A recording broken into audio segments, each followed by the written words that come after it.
In this next section here, we are going to be talking about adding and subtracting integers.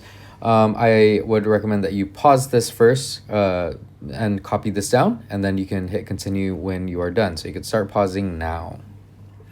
All right. Now that you've written that, these are pretty much the two key points in understanding integers. So you need to know that they are positive or negative numbers, and they cancel each other out when you add them. So we're going to jump straight into an example here. And let's say that we start with a pretty basic number, okay? So let's say that there is a positive 5, and you're going to add, let's say, a negative 3. Now, some of you might already recognize that this looks like a subtraction question instead. And yes, there will be some subtraction here. So if we have 5 plus negative 3, in other words, it's kind of like saying 5 minus 3. So then you're going to get 2. Let's see another example. Well, what if I flipped it? What if the negative was on the 5 and I'm going to add 3? What is that answer going to be? Now, if you said negative 2, then that would be correct.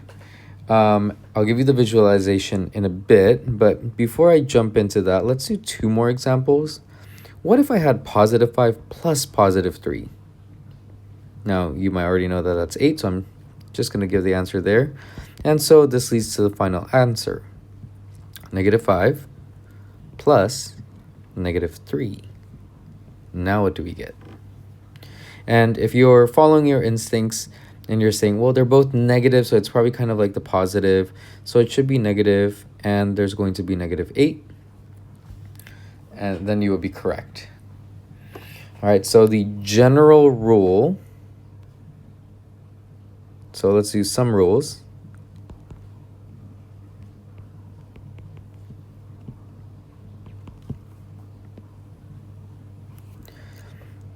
If both are the same symbol, or same integers,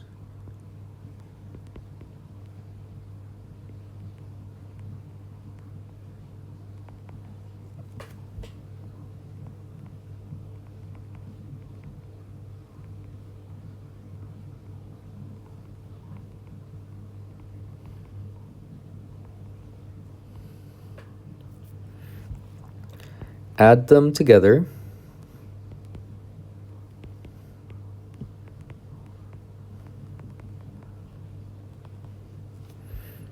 and keep the symbol.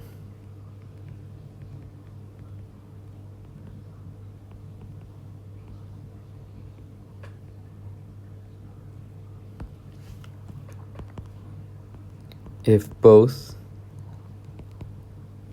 have different integers,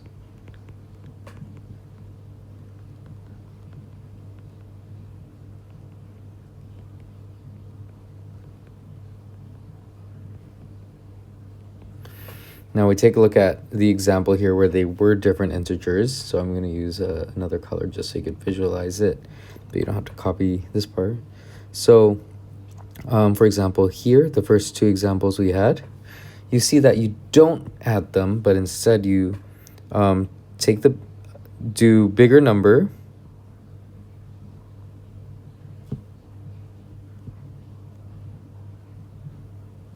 minus smaller number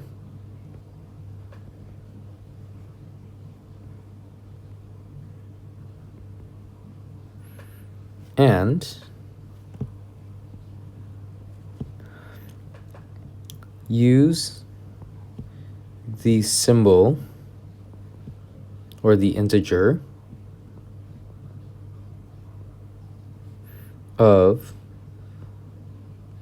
the bigger number.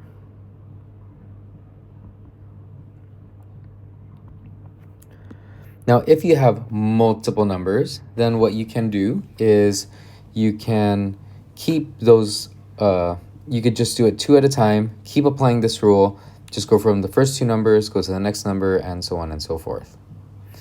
Now, you can end the notes here, and this is the gist of what you will need. I will talk more about the subtracting integers later on. But if you would like to see an example of this, I could give you an example. So you could end the video here, or you could watch a little bit more to see the example. And this is something we should cover in class as well. So there's that.